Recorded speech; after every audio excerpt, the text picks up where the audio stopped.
ventricles. I'd play along, tell Jean to eat my whole heart if she was hungry enough. We had such fun slipping bits of ourselves into the savage parts. I've yet to read any of those grim tales to my son. I've stuck to newer books for him, to stories that stir up nothing from my childhood and present no risk of Jean creeping into my voice. It's felt like a neat and necessary excision, leaving out Jean and the confusing appetites of those old tales. I'm fumbling enough already, ambling motherless into motherhood. Except now there is no Jean. She's fallen to this odd fairy tale death while living with a man I know nothing about.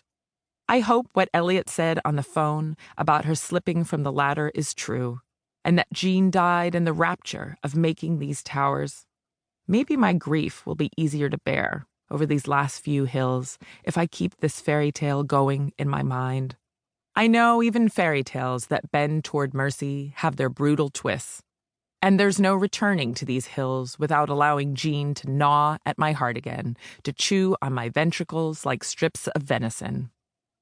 In the back seat, my son Silvestre is restless and flailing his legs.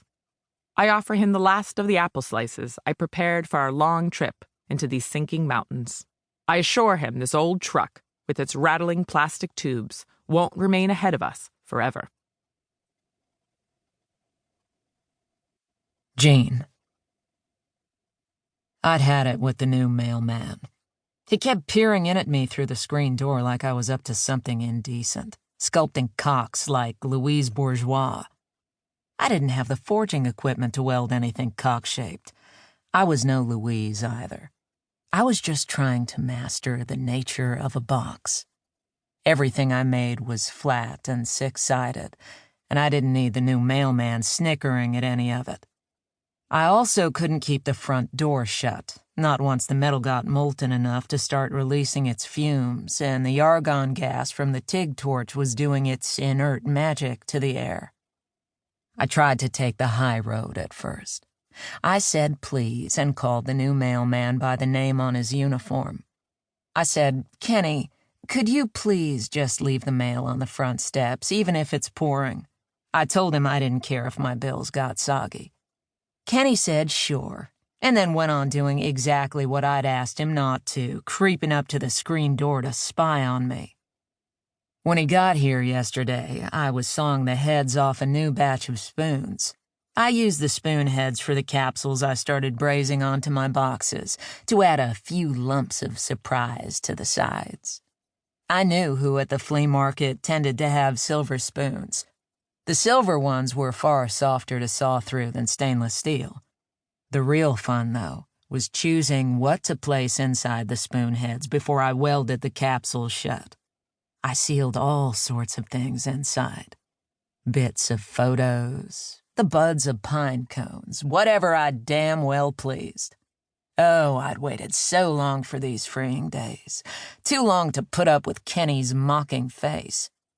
When he snickered again at the screen door, I had to march out with my bow saw and let him know I'd slice off his goddamn nose if he came onto my porch again.